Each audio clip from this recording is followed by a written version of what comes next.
Is Maxwell there? He seems not on the call. Okay, Arthur Makara, if you're still there, in your capacity as a commissioner of the Ministry of Science and Technology, your previous interaction and interfaces with UNCST, which really has a cardinal role in promotion of this technology. We are talking of allocation of resources for biotech. For biotech proposition and advocacy in the face of diminishing the resources from our foreign funders that have been supporting this project. Is it not high time that happened? And really, UNCST took a leading role in technology. It must have results at the end of it.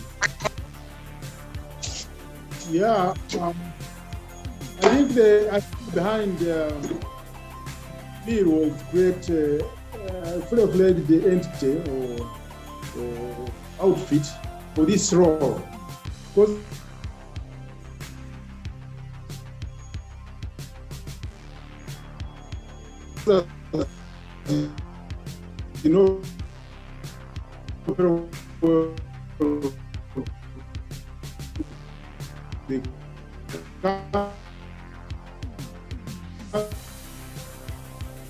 Can you all hear Arthur? I seem to have lost him. That is a network challenge, I think. It's fixed somehow.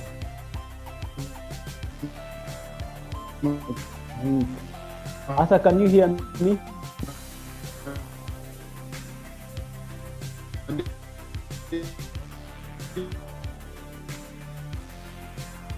Oh, sorry, I think we are losing Arthur to Dominican network.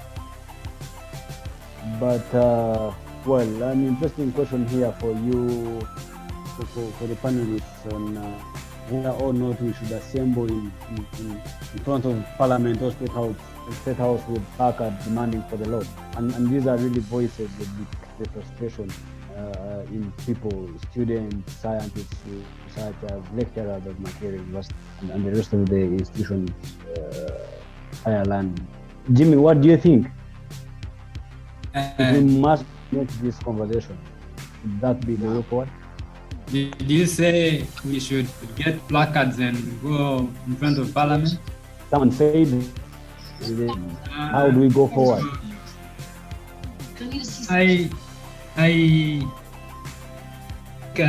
Like I said, the society is not homogeneous. People look for different ways of finding solutions. While some people would want to take that route, others will take another route. But I want to believe that the pressure needs to be sustained. I don't know which different methods people use. I would say there are communicators who many of us have different roles. You'd find the developer of the technology who play their part in making sure that the information that comes out of this development process is also passed on to different communication channels or platforms. So the communicators can do that.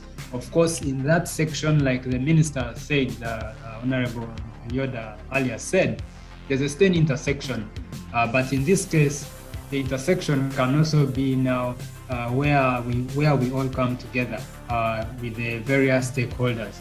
I want to believe that the people that pass the laws and the people or the officers that sign this law, this bill or this act to be operationalized, they have got to listen. They have got to hear the voices reasoning from the developer, the end user.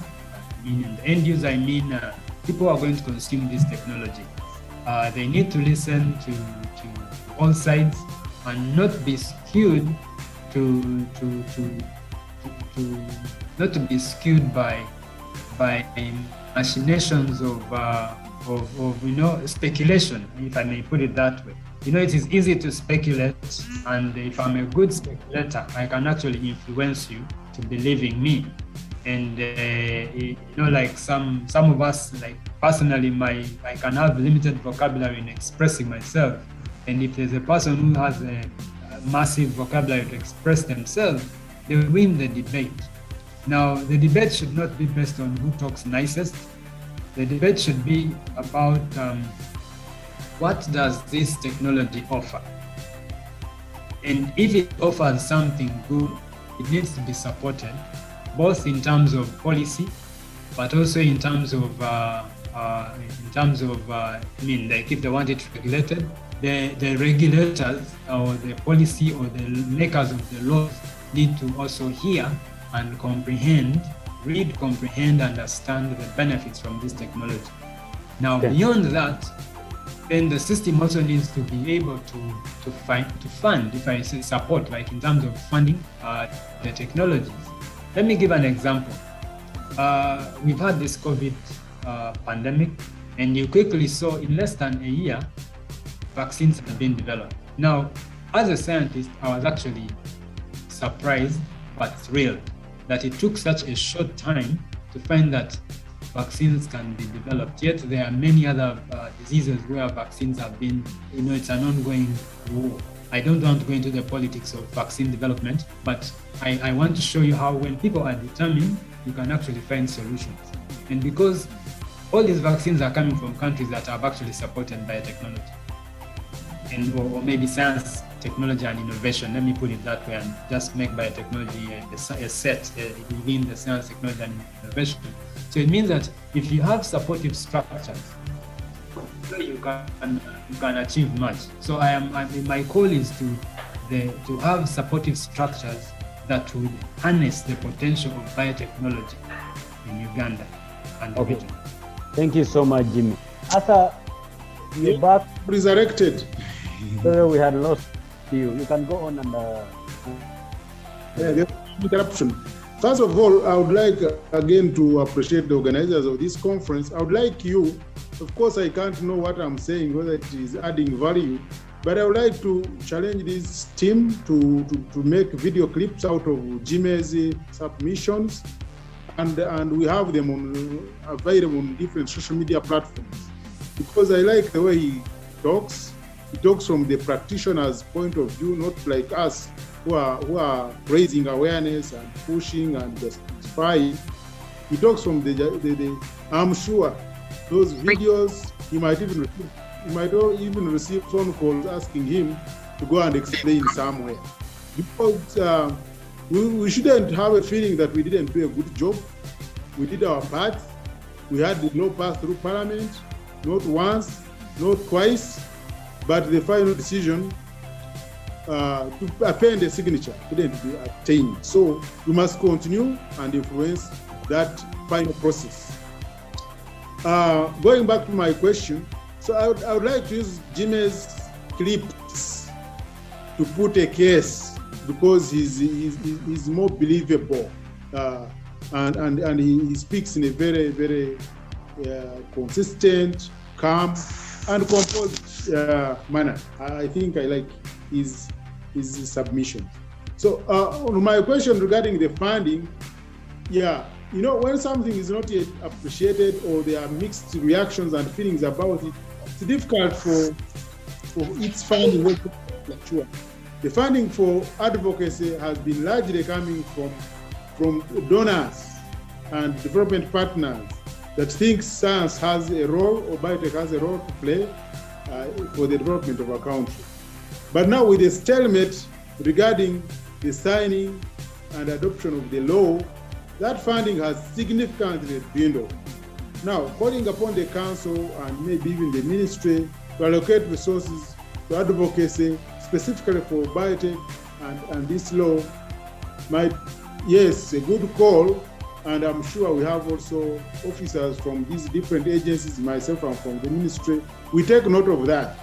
But there are competing demands on limited government resources. And also, of course, COVID affected the level at which we are collecting revenue. So we may not see that dream coming through easily. But we should leverage all the available platforms. We should now leverage social media. That's why I'm saying that clip. And maybe some other components of this meeting should be promoted, should be pushed, should be brought to the public to leverage the little resources that are available. But I cannot easily say that resources will be found. Specific for advocacy, as you know, science, technology, and innovation is broad, and there are serious budget cuts. So, but I'm sure they have taken note, and they should budget for it.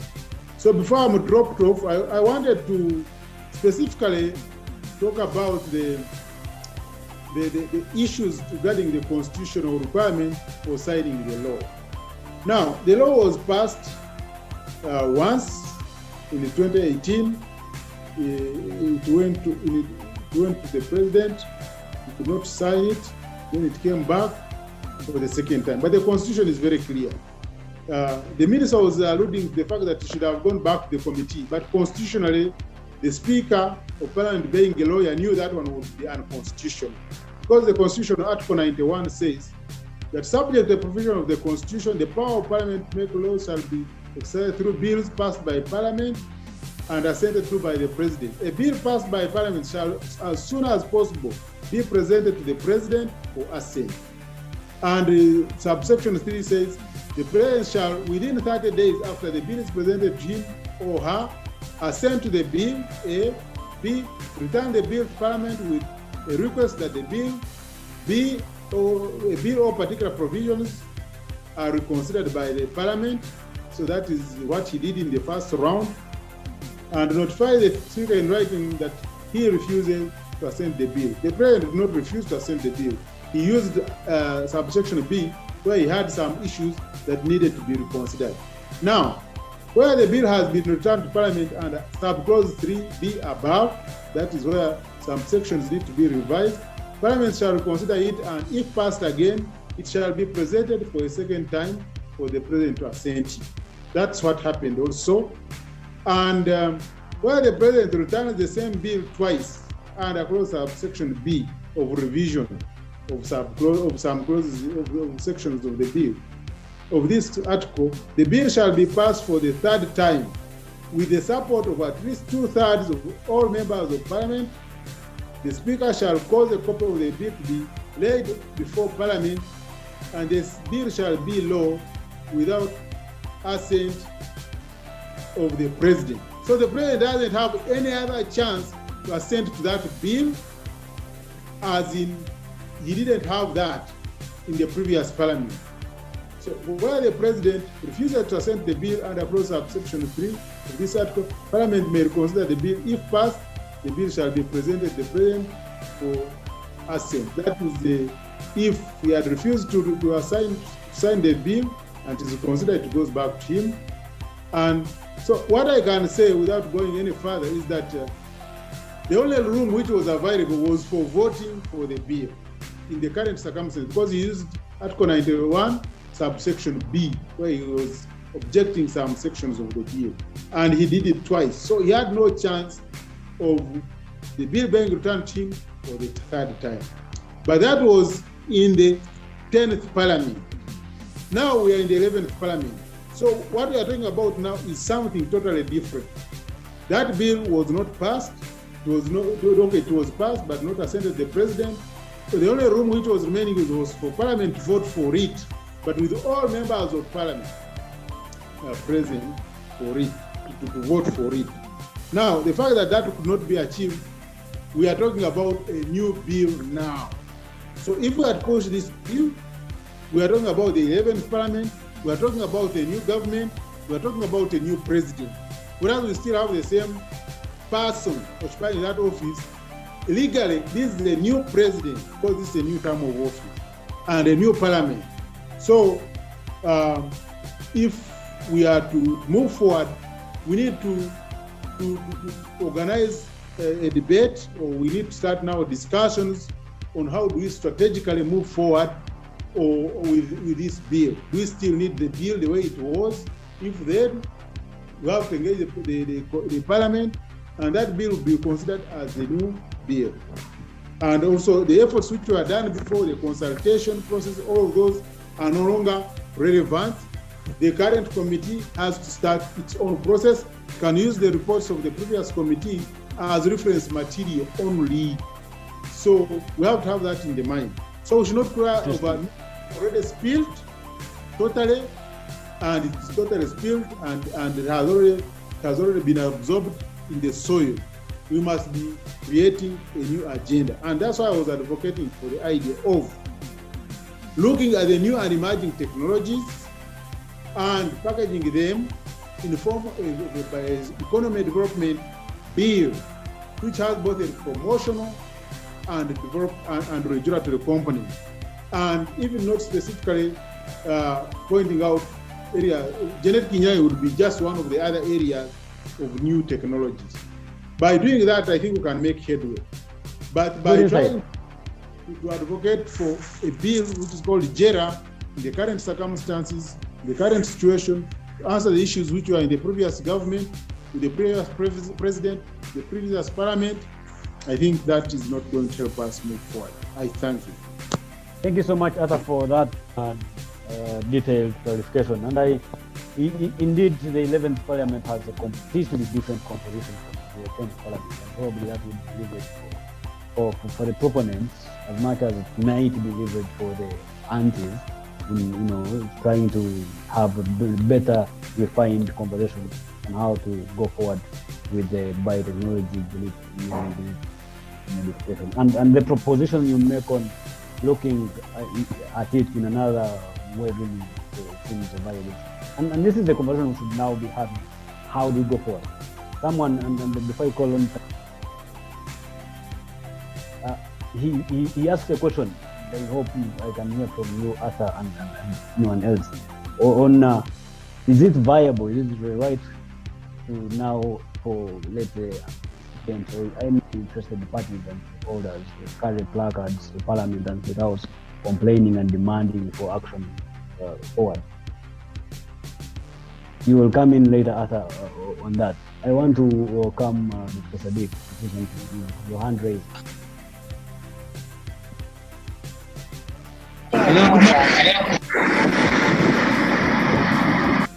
Hello. Yes, please. Yes, please, Sadiq. Yes, thank you, Jonan, for giving me a chance to say something. And I want to take this opportunity to thank the panelists for such a wonderful discussion, and also reflecting on what some of the panelists have raised about the Genetic Engineering Regulatory Act. So I think Jimmy raised a very important issue here, that maybe the issue we have on our side comes from communication. Could we probably bring on board some of wonderful communicators so that we can pass this message to the parliamentarians, the legislators? So I think on that note, and what Arthur has discussed and other panelists, I think, moderator, the issue here is probably the opponents of GE doing a better job in terms of scaring people from using this technology. And that's why we are having this kind of delay in Parliament. So probably that's why I asked the question, what do we do now? How do we move forward in terms of seeing that this law is passed by Parliament?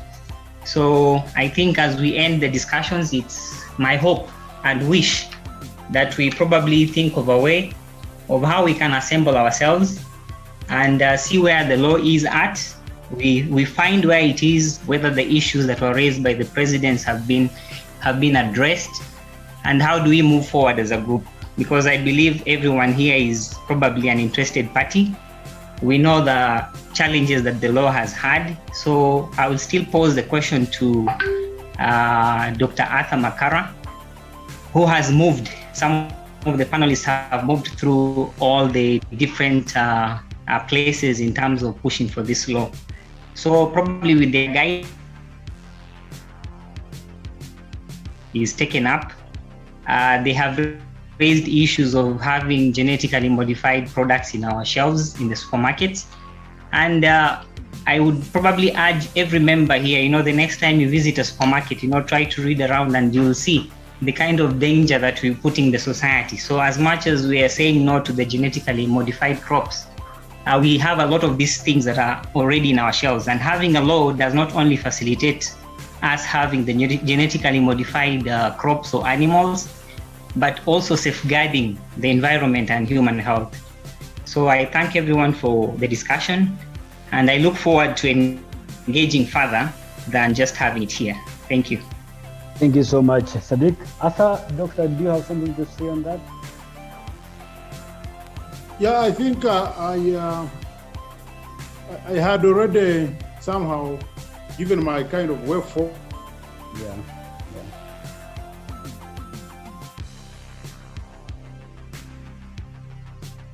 I think we lost Arthur again.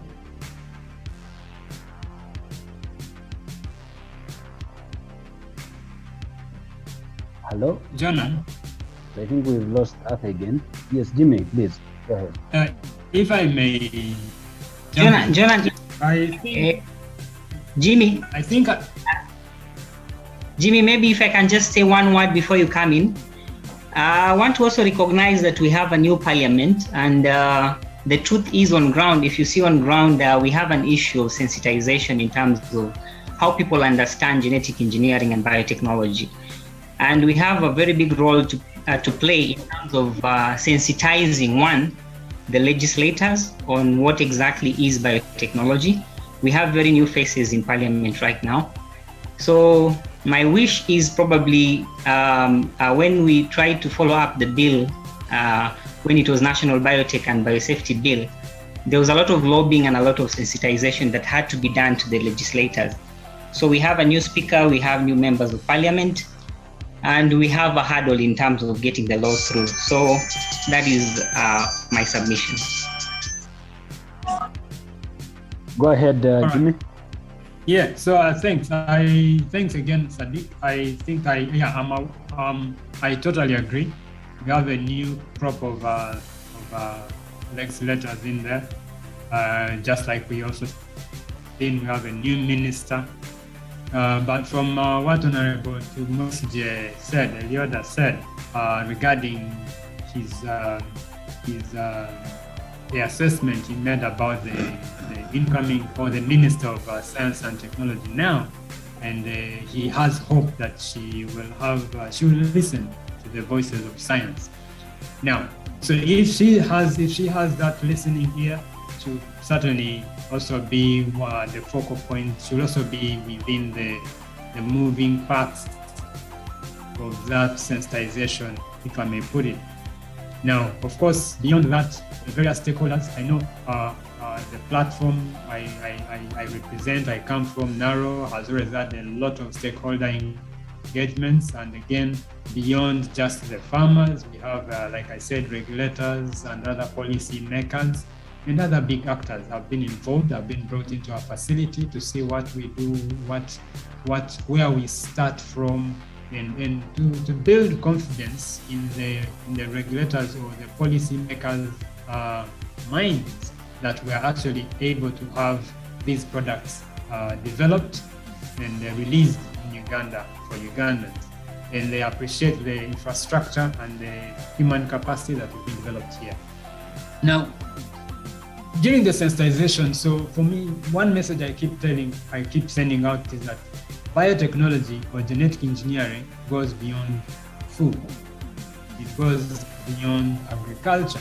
So if they see it the way I see it, or what with other colleagues, how we see it, so that someone does not only just create a small pocket of belief of what GMO is. You know, every time someone talks about GMO, they skew it, they think it's only about food. But if you remember what Arthur, one of the panelists, Arthur Makara, said, that I think if you were the minister or the person to move this bill or this act to being signed, I saw great ideas he's talking about. He talked about, for example, being a new, maybe in addition to genetic engineering, being a component, you would have something like a bioeconomy development bill. And when you have such a bill, or in the end a law, it will look at the possibilities of biotechnology beyond just food. So someone is looking at industrial application of biotechnology or genetic engineering. You know, you have bioprocessing, fermentation. People are producing bioenergy or biofuels using genetic engineering, and people are looking at environmental, bioremediation if there is a chemical or waste or chemical spillages? How can you harness the potential of biotechnology to clean a chemical spillage or a chemical contamination in an area, or you're cleaning waste, you're doing waste management? For example, if you're going to treat human waste from national water national water, how do you use the potential of biotechnology to clean that waste in a short time and recycle back that water into the system? You're looking at how you can apply biotechnology in medicines, in the production of, in the medical field. You've seen vaccines, you've seen people producing insulin, you've seen people producing antibiotics in the medical field, and that's the power of biotechnology. So when we see it beyond just this JERA law we have in Uganda, that was passed, if you look at that law, it does not really look at the bigger picture of the bioeconomy. So if you look at it, the bigger picture of the bioeconomy, you actually get to quickly appreciate the importance of biotechnology.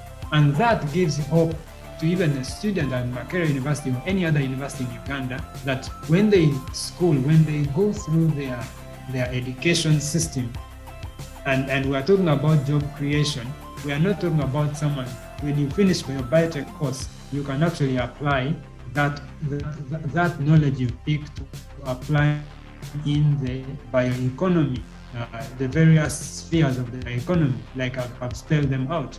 Someone can go and start doing fermentation processes. In a very short time, you produce a lot of product.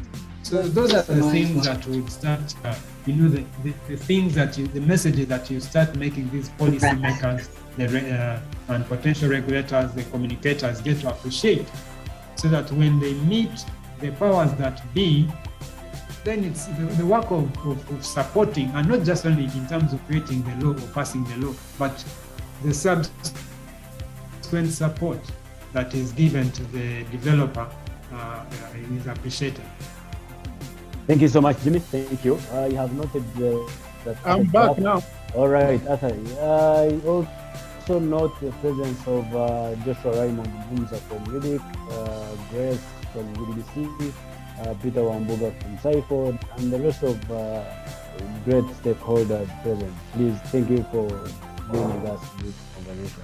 Yes, Arthur, yes, can make your I think Jimmy built from what I had said. We need a rethinking process for what we have been doing. In Uganda here, they say "Enswabwe ekyusa amaaso, naawe okyusa envubu." Those who know Uganda, they know what it means. Yeah, that they capture white ants. But they have their trap, so depending, you can judge on the ant hill where the ants are going to come from. So if you put in a certain direction, and then the ants emerge from a different direction, you must be watching and very keen. You change the trap and put it on the side where the ants are emerging from.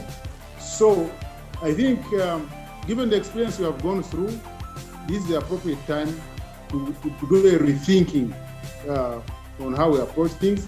And also what killed the JERA process was lack of political connectedness. It is difficult to make genetic engineering politically correct. Actually, some of our political champions suffered because of being leaders of the JERA, because they were targeted in their constituents, they were campaigned, and indeed they lost constituencies, quite a number of them.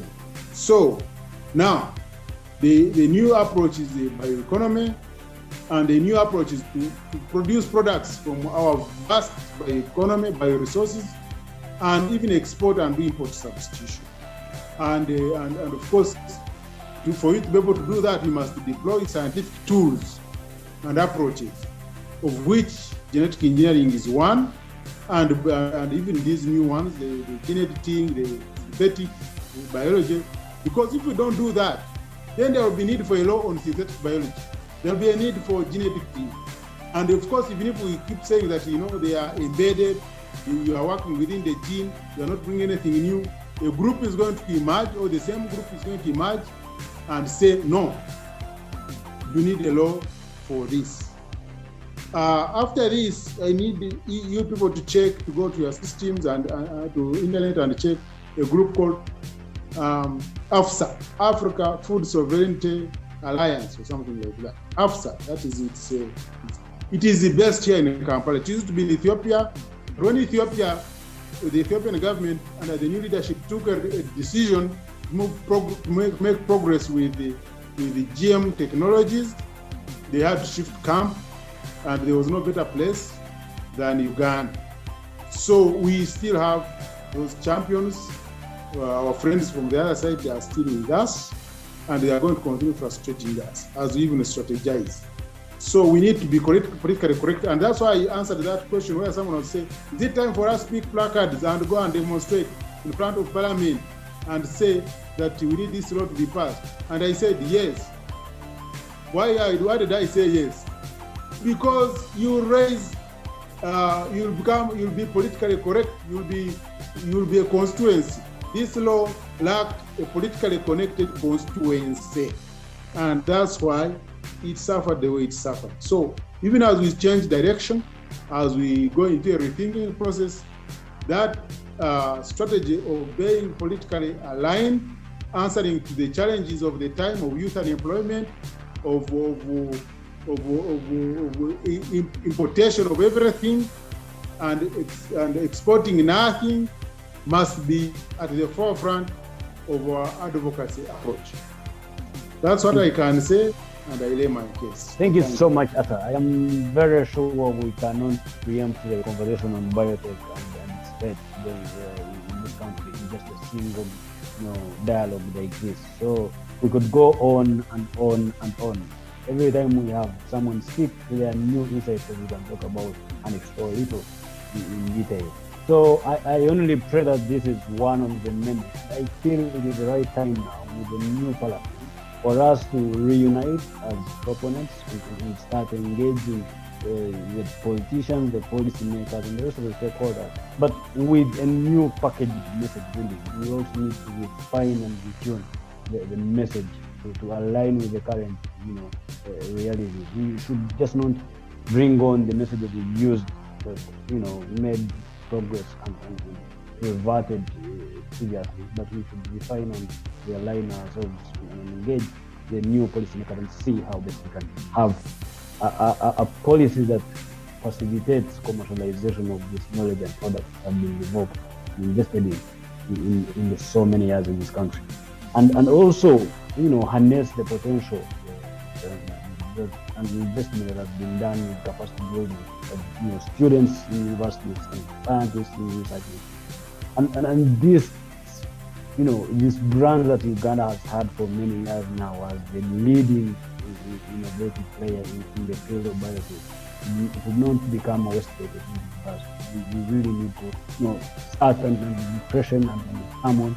Let's not get exhausted for players that have played in this terrain for forever. Please rejuvenate, bring on new places, and we see how best we can go forward. I want to take this opportunity personally to thank the organizers, thank the panel, the panelists who really were very, very informative. I feel we have shared a wealth of knowledge here, from Dr. Elioda Tumwesije, Honorable, Dr. Maxwell Otim, Dr. Arthur Makara, Dr. Moses. Thank you so much. And I feel we have the right stakeholders tuned in this call. I'm sure you all try to spur the action now again, and I hope the different stakeholders take on this conversation, get more spaces and new spaces to have this engagement come up again, so that we see through this information and knowledge that has been developed translate into impact in society, addressing the challenges that have been faced